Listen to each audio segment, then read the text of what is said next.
അധികാരം കിട്ടിയ അന്ന് മുതൽ എന്തും ചെയ്യാനുള്ള ലൈസൻസ് ആണ് എന്ന് തെറ്റിദ്ധരിച്ചുകൊണ്ട് ഈ നാട്ടിലെ ജനങ്ങളെ പറഞ്ഞു പറ്റിച്ച് ഞങ്ങൾ എന്തൊക്കെയോ കാണിക്കുന്നു കാറ്റിക്കൂട്ടുന്നു എന്നൊക്കെ പറഞ്ഞുകൊണ്ട് ഇവർ മേനി നടിച്ചു നടക്കുകയായിരുന്നു.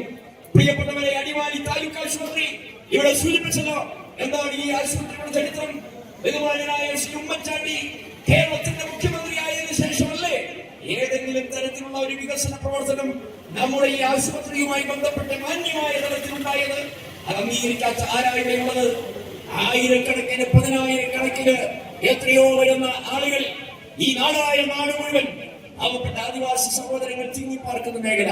പ്രിയപ്പെട്ട ശ്രീ എ കെ മണി അദ്ദേഹം ഇവിടെ MLA ആയിരുന്ന കാലഘട്ടത്തിൽ ഈ ആശുപത്രി താലൂക്ക് ആശുപത്രിയായ ആ നാട് മുതൽ ഇവിടെ ആരംഭിച്ചതായ ഒരു തുടർ പ്രവർത്തനമുണ്ട്. അന്ന് UDF ഗവൺമെന്റുകളുടെ കാലഘട്ടത്തിൽ നടത്തിയതായ ആ പ്രവർത്തനങ്ങൾ എന്ന് മാറ്റിവെച്ചാൽ ഇവിടെ എന്താ കാര്യമായി ഒന്നും നടന്നിട്ടില്ല. ഇപ്പൊ എന്താണ് കേന്ദ്രത്തിന്റെ ഫണ്ടും അതുപോലെ മറ്റ് സാഹചര്യങ്ങളൊക്കെ ഇവിടെ എങ്ങനെയാ? നാഷണൽ റൂറൽ ഹെൽത്ത് മിഷൻ ബഹുമാനായ ഡോക്ടർ മൻമോഹൻ സിംഗ് രാജ്യത്തിന്റെ പ്രധാനമന്ത്രിയായപ്പോൾ രാജ്യത്തെ ആരോഗ്യ മേഖലയിൽ സമ്പൂർണമായ വികസനം അതെല്ലാ രംഗത്തും കടന്നു വരികയാണ്. പ്രാദേശിക തലത്തിൽ ധാരാളം ഫണ്ടുകൾ കേന്ദ്ര സർക്കാരിൽ നിന്നും ആരോഗ്യ ഡിപ്പാർട്ട്മെന്റിന് കിട്ടുന്നുണ്ട്. അതിന്റെ പേരിൽ നല്ല നിലയിലുള്ള പ്രവർത്തനങ്ങൾ നടത്താനുള്ള എല്ലാ സാഹചര്യങ്ങളും കേരളത്തിലുണ്ട്. നമ്മുടെ വിവാദമായിരിക്കുന്ന ആശാ വർക്കർമാരുമായി ബന്ധപ്പെട്ട വിഷയങ്ങൾ എന്താണ്?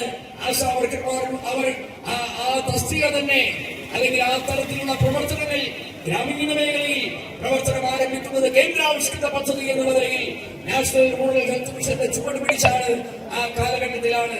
അങ്ങനെ ആരോഗ്യ വകുപ്പുമായി ബന്ധപ്പെട്ട് ധാരാളം പദ്ധതികൾ ആശുപത്രികളുടെ വികസനവുമായി ബന്ധപ്പെട്ട് നടപ്പിലാക്കാനുള്ള സാഹചര്യം രൂപപ്പെട്ടു വന്നതിനു ശേഷം ധാരാളം പ്രവർത്തികൾ നടന്നിട്ടുണ്ട്. അതെല്ലാം സംസ്ഥാന സർക്കാരിന്റെ മാത്രം കഴിവാണ് എന്ന് പറഞ്ഞുകൊണ്ട് ഞങ്ങളിതെല്ലാം ഒന്ന് നടപ്പിലാക്കി എന്ന് പറഞ്ഞുകൊണ്ട് മേനി നടിച്ചാൽ മാത്രം പോരാ, മറിച്ച് കാര്യക്ഷമമായി കാര്യങ്ങളിൽ ഇടപെടണം എന്നുള്ളതിന്റെ തെളിവാണ്.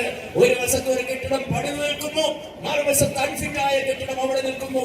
ആ അൺഫിറ്റായ കെട്ടിടത്തിൽ കയറി ശൗചാലയത്തിൽ കയറി അവിടെ ആളുകൾ പോകേണ്ട ദുരവസ്ഥ ഉണ്ടാക്കുന്നു. അവസാനം കെട്ടിടം ഇടിഞ്ഞു പൊളിഞ്ഞ് നിലച്ചു വീഴുന്നു എന്നുള്ളത്.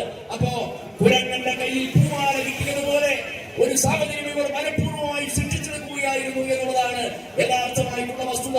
നമ്മുടെ ആശുപത്രിയുടെ സ്ഥിതി എന്താ? ഉമ്മൻചാണ്ടി സാറിന്റെ കാലഘട്ടത്തിൽ ഇവിടെ ഈ ആശുപത്രിയുടെ പുതിയ ബ്ലോക്ക്, ഇവിടെ ഡയാലിസിസ് യൂണിറ്റ് പ്രവർത്തിക്കുന്ന ഈ കെട്ടിടവുമായി ബന്ധപ്പെട്ടിട്ടുള്ള എല്ലാ പ്രവർത്തനങ്ങളും ആരംഭിക്കുന്നു.